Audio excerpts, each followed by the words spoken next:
So, ilalagay na natin yung ginger.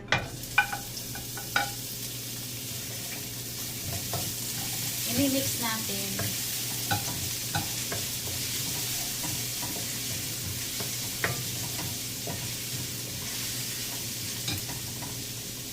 Garlic. So, i-mix natin.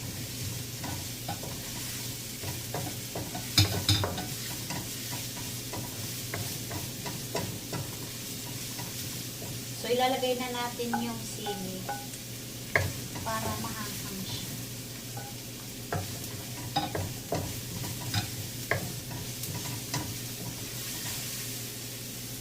So, ilalagay na natin yung sauce.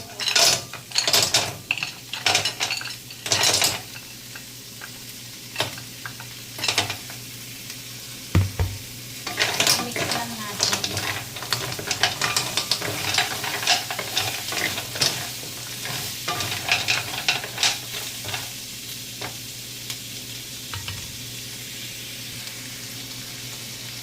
So, i-mix natin.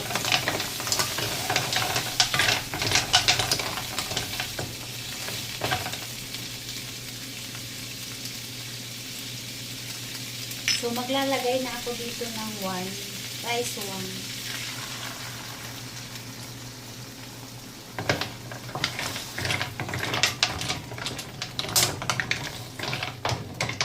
So, pakuluan natin siya tapos lalagyan natin siya ng kaunting water. So, maglalagay lang ako ng 1 spoon soy sauce. So, i-mix natin.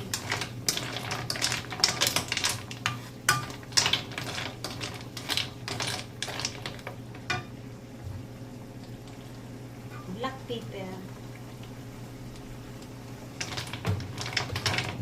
I-mix natin.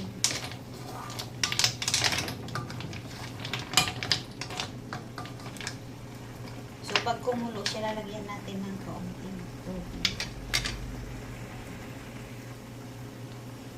So, i-mix natin siya. So, maglalagay tayo ng kaunting tubig. Water.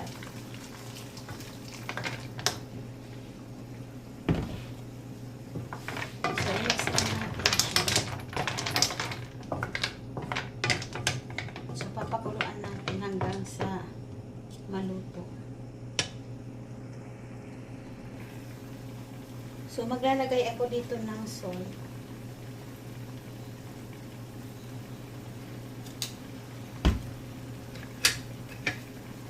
I-mix lang natin. Tapos, tatakpan natin siya.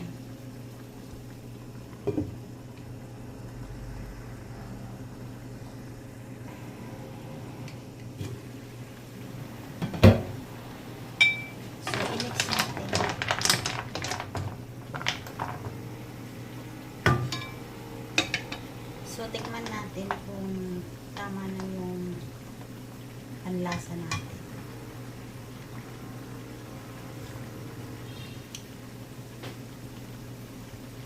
Okay na siya. Pero kailangan ko pang takpan para yung sa loob maluto.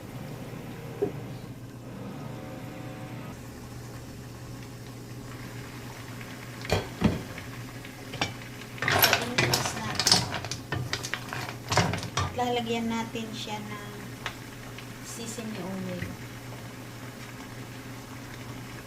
So, 1 spoon din. So, i-mix natin. Takpan uli natin.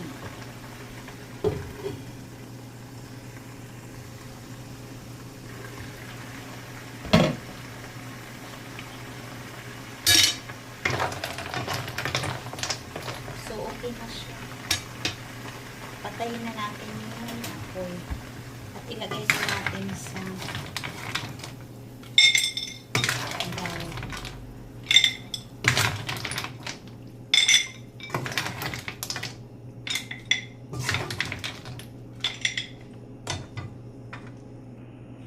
So, So guys, luto na siya. So titikman natin. Mayroon ako dito sa stick.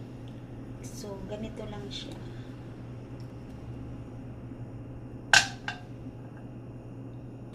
So ganyan siya guys. Tapos ito wag kakainin. Harap. Tutusukin natin, ipapalabas natin yung sa loob. Gaganyanin lang natin siya. Guys, mainit. Hihilain natin. Ganyan siya.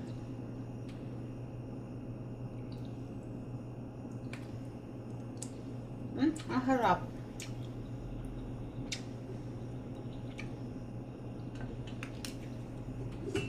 Guys, maraming salamat po sa lahat ng nanonood ng video ko. Sa lahat ng viewers, subscribers. Bye-bye. Love you po.